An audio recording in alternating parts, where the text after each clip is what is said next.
Welcome. In this tutorial, we'll show you how to find and connect with members on Kuja. Whether you're looking for organizations, professionals, or collaborators who share your interests, the members directory makes it easy to discover and connect with the right people. Let's get started. To access members from the Kuja link, select Members.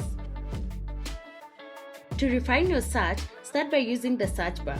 If you're looking for a specific member or organization, you can then narrow your results by selecting the member type, such as individuals, networks, CSOs, or INGOs and donors. You can further refine your search by country and focus areas to find members that best match your interests or collaboration needs. Once you've found a member you're interested in, open their profile to learn more about their work, interests, and areas of expertise before connecting with them.